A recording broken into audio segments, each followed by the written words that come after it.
देखिए, भारत हमारा एक देश है, भौगोलिक दृष्टि से, लेकिन भारत में रहने वाले जाति पात में संप्रदाय में बटे हुए, नशा मुक्त हो हर इंसान, तब एक बनेगा हिंदुस्तान।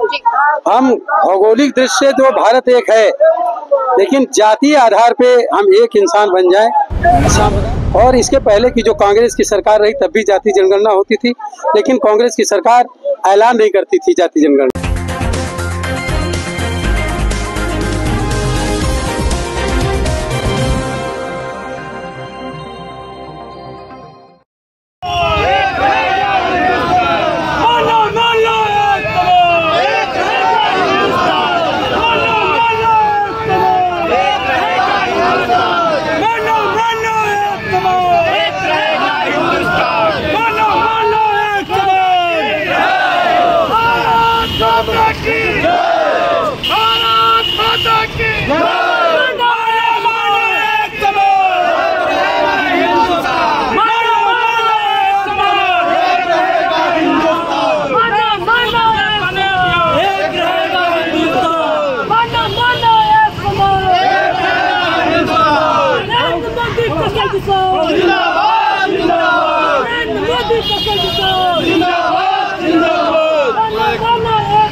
आप देख रहे हैं जीके न्यूज। इस समय हम मौजूद है परिवर्तन चौक के करीब, जहां पर संत समागम एकजुटता का जो महासभा है उसका ये रैली आयोजित की गई है। इससे पहले एक सभागार में बैठ के सभी संतों का जो सम्मान है वो किया गया था और यहाँ पर एक संदेश देने की कोशिश की जा रही है कि मानव मानव एक समान है और अगर हम एक समान है तो जाति पात कहीं नहीं हो सकती।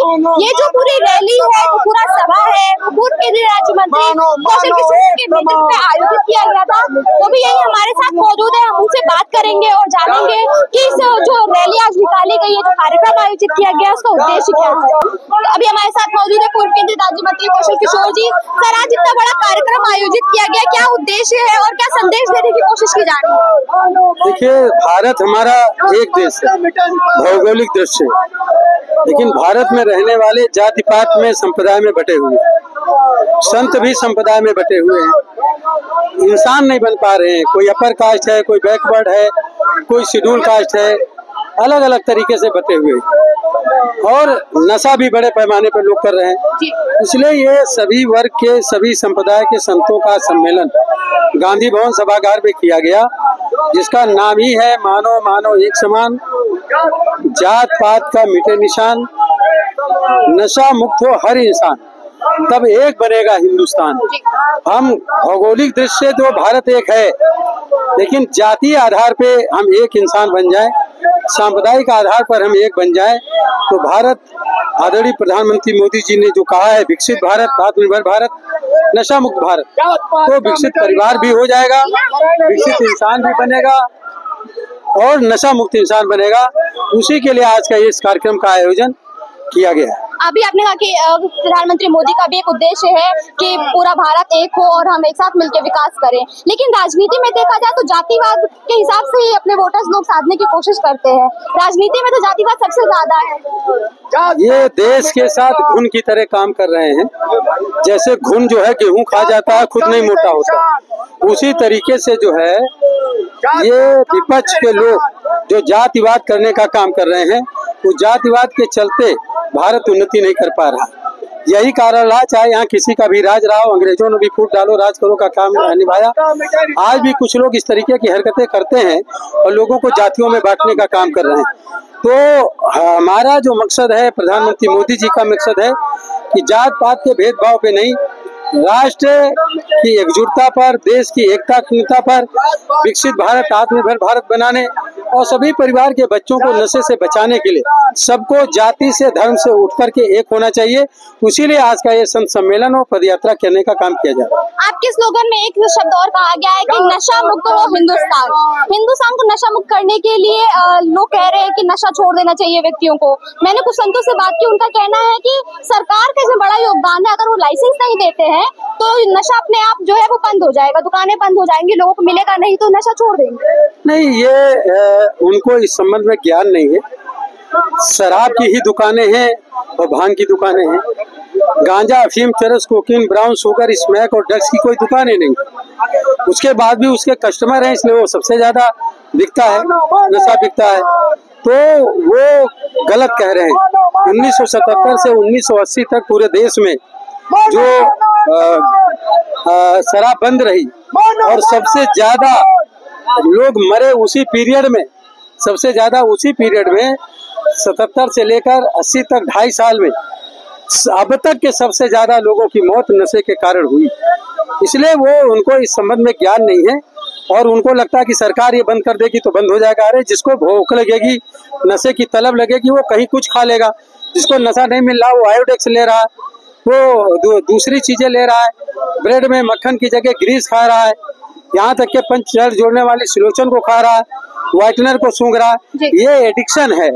इसलिए ये कहना कि सरकार चाहे, सरकार तो पूरी तरह चाहती है लेकिन दूसरे एडिक्शन में न जाए। इसलिए सबसे कहना है कि नशे की शुरुआत ही ना हो। हम नई पीढ़ी के बच्चों को नशे से रोकें, उनको रोकने में सक्षम हो जाएंगे। निश्चित तरीके से जब न कस्टमर नहीं रहेंगे तो नशे की दुकानें चाहे सरकारी खुले हो चाहे प्राइवेट अपने आप नहीं चले। एक आखिरी सवाल रहेगा कि जाति जनगणना को लेकर के अभी आपने कहा कि जातिवाद जो है वो मिट जाना चाहिए, लेकिन जाति जनगणना के बाद कहीं ना कहीं हमें और पता चलेगा कि कितनी जातियां बढ़ी है, कितने लोग और बढ़े हैं। तो क्या लगता है कि ये एक अच्छी पहल, अच्छा कदम है? क्योंकि बीजेपी कहीं ना कहीं पहले इसकी पक्षधर नहीं थी, लेकिन फिर उन्होंने जाति जनगणना का एकदम से ऐलान कर दिया। या कहूँ कि ये बिहार का पॉलिटिकल स्टंट है?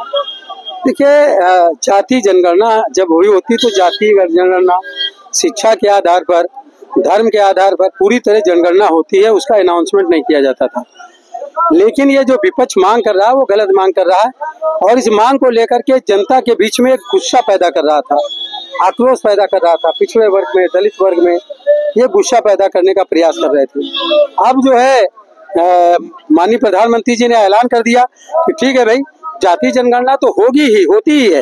ये केवल ऐलान करने का, इस बार जो जनगणना होगी उसमें कौन किस जाति का कितने लोग हैं, कितना प्रतिशत है, कितने प्रतिशत कितनी पढ़ाई किए हैं, उनका निश्चित तरीके से ऐलान हो जाएगा।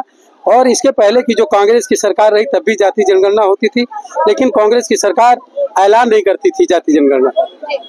तो जैसा कि आपने देखा, अभी हमारे साथ मौजूद है पूर्व केंद्रीय राज्य मंत्री कौशल किशोर, जिनका साफ तौर पर ये कहना है कि ये जो आज संत समागम सम्मेलन का आयोजन किया गया, इससे समाज में एक सकारात्मक प्रभाव डालने की कोशिश की जा रही है नशे के खिलाफ, जातिवाद के खिलाफ। और आज जब ये सभी संत जो एक साथ आए, सभी पंथ के जो संत हैं, जो सभी धर्म के जो धर्मगुरु है वो एक साथ आए, वो कहीं ना कहीं एकजुटता का संदेश हमारे समाज को देंगे। कैमरा पर्सन के साथ में कीर्ति, आप देख रहे हैं। देश का पहला मानव समाज एकजुटता संत महासम्मेलन हो रहा है, जिसमें सभी संप्रदाय के संत आए। नशे के खिलाफ ही नहीं है, ये जात पात के भी खिलाफ है। संत समाज ही जात पात से लोगों को ऊपर उठा सकता है और नशे से इस देश को बचा सकता है, नई पीढ़ी के लोगों को बचा सकता है। इसमें ब्रह्मा कुमारी, बौद्ध भिक्षु, सनातन धर्म के लोग, संत कबीर साहब को मानने वाले लोग, संत गाडगे, संत रविदास और महर्षि वाल्मीकि, महावीर, जैन मुनि, ये सब लोगों को, राधा स्वामी, अहिल्याबाई होलकर, जय गुरुदेव जी को, सब समाज के सभी संप्रदाय के माने बाबा शिव बाबा जी को मानने वाले सभी संप्रदाय के लोग यहाँ पर इकट्ठा हुए हैं और एक ही मकसद है, जात पात मिटनी चाहिए, इंसान बने, जातियों में ना बने, इंसान बने। इसके अलावा नशे से दूर रहे, बच्चों को नशे से दूर रखने का काम करें। इसके लिए ये आज यहाँ पर संत महासम्मेलन का आयोजन किया गया। अभी यहाँ से एक पदयात्रा निकलेगी सुभाष चंद्र बोस जी की प्रतिमा तक, वहाँ तक ये पदयात्रा जाएगी, जिसका नारा है मानो मानो एक समान, जाति पात का मिटे निशान, नशा मुक्त हो हर इंसान। तब एक रहेगा हिंदुस्तान। हमारा भारत तो एक है, लेकिन भारत की जनता एक नहीं है, वो जातियों में बटी है, नशे में की वजह से विकृत मानसिकता है। ये सारी चीजें जब दूर होंगी, जात पात और नशा दूर होगा, तो इंसान इंसान बन जाएगा और हमारा भारत फिर से विश्व में विश्व गुरु बनेगा और ये देश विकसित भारत, आत्मनिर्भर भारत, नशा मुक्त भारत बनेगा। जो आदरणीय प्रधानमंत्री जी का सपना है वो भी पूरा होने का काम होगा। उसी के लिए संत सम्मेलन, महासंत सम्मेलन का आयोजन किया जाएगा। ये आंदोलन के जरिए शुरू होगा और धीरे धीरे जब आंदोलन चलेगा, लोग जाति सूचक टाइटल लगाना बंद करेंगे और स्थिति ये आ जाएगी कि जो जातिवाद करेगा वो धीरे धीरे करके किनारे पड़ता चला जाएगा। इंसान बनने की प्रक्रिया शरीर से इंसान है, मानसिक रूप से इंसान नहीं है। मानसिक रूप से इंसान बनाने के लिए संत जो हैं, हमारे संतगण, ये सब लोग जनता के बीच में जाएंगे और उन्हें मानसिक इंसान बनाने का काम करेंगे। जब वो मानसिक इंसान बनेंगे तो संत किसी जाति से नहीं जुड़ा होता, तो अपने आप वो संतों का काम करेंगे और इंसान बनेंगे। धीरे धीरे जातिवाद खत्म होगा। हमारे देश के सभी संत समाज के लोग आतंकवाद के खिलाफ, भ्रष्टाचार के खिलाफ, जातिवाद के खिलाफ, नशे के खिलाफ, अपराध के खिलाफ एकजुट है और शांति लाना चाहते हैं।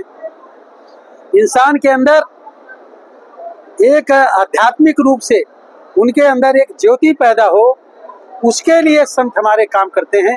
सभी को संदेश देना चाहता हूँ, नशे से दूर रहें, जात पात से दूर रहें, अपराधों से दूर रहें, अपने को इंसान समझें, अपने के अंदर की आत्मा को पहचानने का काम करें। आप इंसान से और ज्यादा आगे बढ़ जाएंगे। अपने आप देश उन्नति करेगा, परिवार उन्नति करेगा और इंसान भी इंसान बन करके अपने को बेहतर इंसान बनाने का काम करेगा।